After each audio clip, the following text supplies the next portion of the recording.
Hello बच्चों, IIT question of the day में आपका स्वागत है। और आज का सवाल है जेईई एडवांस क्वेश्चन पेपर 2024 से क्वेश्चन नंबर 1। बेटा देखो, डायमेंशन का सवाल है, बेसिक टॉपिक है, फिर भी हर साल यहाँ से सवाल आता है। ठीक है, तो सवाल देखो, a dimensionless quantity is constructed in terms of electronic charge. एक डायमेंशनलेस क्वांटिटी है जो बन रही है किससे? चार्ज से, परमिटिविटी ऑफ फ्री स्पेस यानी कि epsilon not, Planck's constant and speed of light से। ठीक है, अब जो क्वांटिटी बनी उसको हम इन टर्म्स में लिख सकते हैं। ये है, if the dimensional quantity is written as in these terms: e की पावर अल्फा, एप्सिलॉन नॉट की पावर बीटा, h की पावर गामा एंड c की पावर डेल्टा, और n is a non-zero integer, then find the values of alpha, beta, gamma and delta।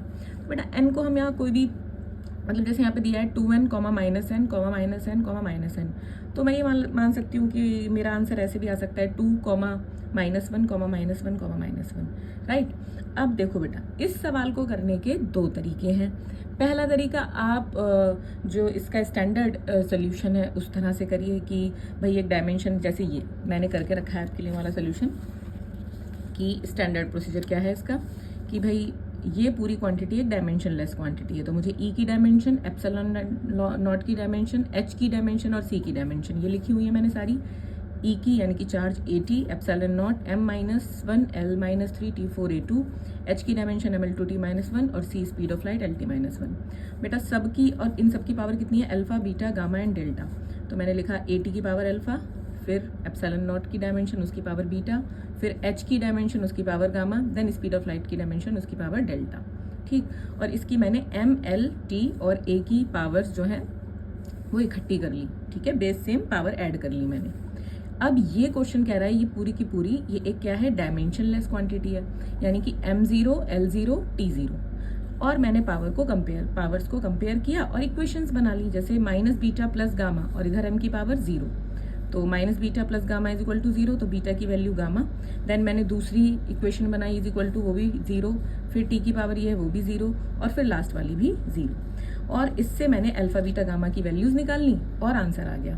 तो बेटा ये है conventional method जो हम सब सीखते हैं क्लास 11th में, है ना, कि पावर्स का कंपैरिजन किया, इक्वेशन बनाई, अल्फा, बीटा, गामा की इक्वेशंस हमने सॉल्व कर ली यहाँ पर। ठीक, अब इसको करने का बेटा एक स्मार्ट तरीका भी है कि अगर आपको मान लीजिए कि शॉर्ट में करना है, और जो दूसरा तरीका है वो बेटा थोड़ा सा जब आप प्रैक्टिस करेंगे ना तो आपका दिमाग उस तरह भी चलने लगेगा। देखिए दूसरा तरीका क्या है इस सवाल को करने का, पहले इसका स्क्रीनशॉट ले लो और इसको भी ऐसे भी करना ऐसे ही चाहिए। और अगर आपका दिमाग वैसे चल रहा है दूसरे तरीके से, देखो मैं दूसरे तरीके से आपको बताती हूँ इसी सवाल को। ठीक है, अब क्वेश्चन देखो क्या कह रहा है। क्वेश्चन कह रहा है कि dimensionless quantity is constructed in terms of electronic charge, permittivity H and speed of the dimension E। ये चार्ज है बेटा, एप्सिलॉन नॉट है, H है और C है। अब मुझे कुछ भी करके कुछ ऐसा करना है कि ये रिलेट हो जाए, सारी चीजें आ जाएं उसमें, है ना, कुछ ऐसा करना है। तो H, जैसे कि अगर मैं सोचूं कि H एप्सिलॉन नॉट चार्ज और C स्पीड कहाँ कहाँ आ सकता है ना, ये सब चीजें कहाँ आ सकती हैं, तो ये देख सकती हूँ मैं। देखो एनर्जी का एक फॉर्मूला जिसमें H भी आता हो वो है hc/λ, ये एक एनर्जी का फॉर्मूला होता है। मैं ये स्मार्ट सोल्यूशन की बात कर रही हूँ। ठीक है, कि आपका दिमाग ऐसे भी चलना चाहिए कि एनर्जी का फॉर्मूला hc/λ। अच्छा, एक एनर्जी का फॉर्मूला हमने ये भी पढ़ा है बेटा कैपेसिटर में, Q²/2C, जैसे हाफ CV² जो होता है वहां से जो आता है ना। अच्छा, अब डायमेंशनली कहूँ तो ये दोनों इक्वेट कर देती हूँ, डायमेंशनली की बात कर रही हूँ बेटा मैं। ठीक है, ये मैं डायमेंशनली की बात कर रही हूँ कि डायमेंशनली मैं इनको इक्वेट कर रही हूँ। ठीक है, तो क्या इसको यहाँ पर H, यहाँ पे मैं इसको लिखूंगी H और C को C ही, लैम्डा को मैं मीटर, लैम्डा मीटर में, और ये चार्ज हो गया बेटा E², और C की वैल्यू होती है एप्सिलॉन नॉट A/D, तो D पहुंच गया ऊपर, तो ये हो गया hc/मीटर is equal to E², D भी बेटा मीटर में 2, और देखो एप्सिलॉन नॉट भी आ गया पिक्चर में, और एरिया हो गया बेटा मीटर स्क्वायर। तो यहाँ 1 मीटर से ये वाला मीटर गया, ये वाले मीटर से ये वाला मीटर गया, तो यहाँ पे क्या हुआ बेटा, ये हो गया HC इज इक्वल टू इतना। ठीक, तो ये आ जाएगा, और डायमेंशनलेस क्वांटिटी है तो हम ऐसे कर सकते हैं, देखो इधर ई की पावर 2 और ये 2 तो कांस्टेंट हो गया, एप्सिलॉन नॉट की पावर -1, ठीक, और एच सी आया यहाँ अपॉन में, तो h की पावर -1 और c की पावर -1, और इधर ये डायमेंशन लेस क्वांटिटी हो गई, मतलब इधर कुछ नहीं है, कांस्टेंट है ना, तो डायमेंशन लेस। तो देखो अल्फा की पावर 2, ई की पावर 2 है यानी कि अल्फा 2, और फिर देखो एप्सिलॉन है यानी कि बीटा की वैल्यू -1, और h की पावर देखो कितनी है, गामा, यानी कि यहाँ h की पावर -1 है तो गामा की वैल्यू -1, और देखो c की पावर है डेल्टा, तो डेल्टा की पावर यहाँ पे हो गई -1। तो कौन सा ऑप्शन आ रहा है बेटा, फर्स्ट। अब n तो नॉन इंटीजर है तो यहाँ पे हो जाएगा, नॉन जीरो इंटीजर है तो 2n, -n, -n, देखो 2, -1, -1।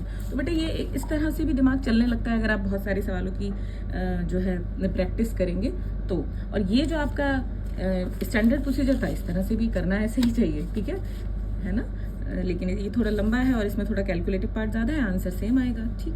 ये दोनों में से आप कोई भी अडॉप्ट कर सकते हैं, ठीक है। तो डायमेंशन को भी इग्नोर ना करें, जबकि हम शुरू में लगता है कि ये तो एक बेकार सा चैप्टर है, बट एडवांस के हर साल के पेपर में डायमेंशन से सवाल ज़रूर आता है।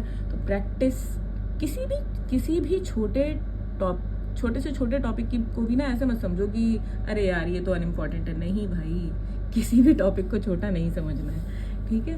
ऑल द वेरी बेस्ट, बहुत सारे प्रैक्टिस कीजिए डायमेंशन के, आज सवाल कम से कम 20 सवाल प्रैक्टिस कीजिए और लगे रहिए। और मैं आखिरी में आपसे हमेशा कहती हूँ कि consistency is the key to success, consistent रहिए, ठीक है, थोड़ा चलिए लेकिन रोज़ चलिए। All the very best.